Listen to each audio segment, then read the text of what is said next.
Assalamualaikum warahmatullahi wabarakatuh. Saya Fitri Rahayu, mahasiswa Magister Manajemen Pendidikan Islam di Steinsar Kepri. Di sini saya akan mempresentasikan tentang tugas ujian tengah semester saya dalam mata kuliah pengembangan sistem informasi pendidikan yang diampu oleh Dr. Andes Nova Dwianti, Master Komunikasi Islam. Judul Sistem Informasi Manajemen Kesiswaan atau SIMKES. Adapun daftar isi yang akan diangkat dalam video kali ini yaitu yang pertama konsep manajemen sistem informasi kesiswaan, yang kedua ruang lingkup dan tugas dalam SIM kesiswaan, yang ketiga pemanfaatan SIM dalam manajemen kesiswaan, dan yang keempat adalah model pengembangan SIM kesiswaan. Masuk ke pembahasan yang pertama, yaitu A. Konsep manajemen sistem informasi kesiswaan. Menurut Gordon B. Davis, mendefinisikan bahwa SIM secara umum sebagai sistem manusia yang terpadu untuk menyajikan informasi yang mendukung fungsi operasi, manajemen, dan proses pengambilan keputusan dalam organisasi. Kemudian menurut Knazevis dalam Ali Imron 2001, mendefinisikan bahwa SIM kesiswaan sebagai layanan yang memusatkan perhatian pada pengaturan, pengawasan, dan juga layanan siswa di kelas dan di luar kelas. Secara umum, sistem informasi manajemen atau SIM kesiswaan adalah suatu sistem informasi yang dirancang untuk mengelola data dan informasi terkait siswa, mulai dari proses penerimaan hingga kelulusan atau keluarnya siswa dari suatu lembaga pendidikan tersebut. Sistem ini bertujuan untuk mendukung pengelolaan, pengawasan, dan juga layanan kepada siswa, baik di dalam maupun di luar kelas, serta membantu dalam pengambilan keputusan terkait kesiswaan. Yang kedua, yaitu ruang lingkup dan tugas dalam SIM kesiswaan. Ruang lingkup manajemen kesiswaan itu sangatlah luas dan juga mencakup berbagai aspek yang berhubung dengan peserta didik, mulai dari penerimaan hingga kelulusan mereka.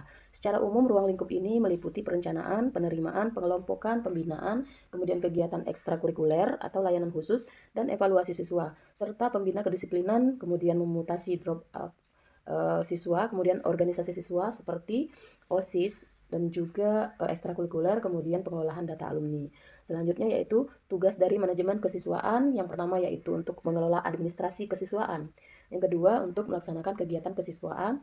Yang ketiga untuk membina karakter siswa. Yang keempat untuk memberikan layanan bimbingan dan juga konseling. Yang kelima untuk meningkatkan prestasi siswa. Yang keenam untuk menciptakan lingkungan sekolah yang aman dan juga nyaman. Poin ketiga yaitu tentang pemanfaatan sistem informasi kesiswaan, yaitu yang pertama akses data dapat kita miliki dengan cepat, yaitu semua data bisa kita ambil dalam satu kali klik. Contohnya misalkan kepala sekolah ingin daftar siswa yang sering absen, tinggal dicetak aja dari sistem tersebut. Kemudian yang kedua, untuk mengambil keputusan itu bisa berbasis data, karena bisa dianalisis untuk diintervensi. Contohnya misalkan siswa nilai turun drastis ya, jadi guru dapat langsung dipanggil untuk berkoordinasi mengapa siswa tersebut seperti itu. Yang kemudian adalah transparansi. Dengan adanya SIMKES, orang tua bisa mengakses sendiri via aplikasi apa yang terjadi dengan anaknya. Contoh misalkan orang tua login aplikasi dan melihat langsung nilai anak tersebut. Selanjutnya adalah pelaporan dapat dilakukan secara otomatis. Merekap nilai dan juga kehadiran langsung bisa diunduh. Contoh misalkan laporan bulanan itu bisa dikirim oleh guru kepada orang tua melalui PDF. Pembahasan selanjutnya yaitu mengenai model pengembangan SIM kesiswaan. Di sini ada 4 model pengembangan SIM kesiswaan. Yang pertama adalah model pengembangan waterfall, di mana tahap ini dimulai dari tahapan analisis, kemudian desain, lalu coding, kemudian testing atau implementasi. Jadi sekolah membayar vendor IT sendiri untuk membuat sistem tersebut dari nol.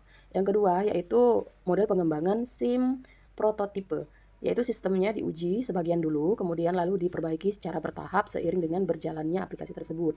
Contoh, uji coba fitur absensi dulu misalkan, kemudian setelah oke baru lanjut ke nilai absensi dan segala macamnya. Yang ketiga adalah model pengembangan SIM agil.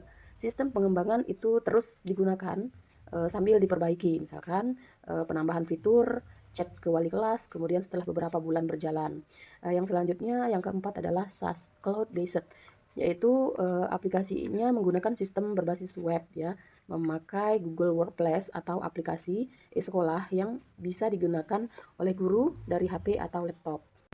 Kesimpulan dari video pembelajaran ini yaitu sistem informasi manajemen kesiswaan atau SIMKES merupakan alat yang penting dalam mendukung pengelolaan data siswa secara terstruktur, efisien, dan juga akurat. Dengan SIM ini, sekolah dapat memantau perkembangan siswa, dapat juga mempercepat pengambilan keputusan, kemudian meningkatkan transparansi informasi kepada semua pihak. Pengembangan SIM dapat disesuaikan dengan kebutuhan sekolah melalui berbagai model, seperti model waterfall, prototipe, agile, dan cloud-based. Pemanfaatan SIM secara optimal akan meningkatkan kualitas layanan pendidikan dan manajemen kesiswaan secara menyeluruh. Demikian dari saya. Assalamualaikum warahmatullahi wabarakatuh.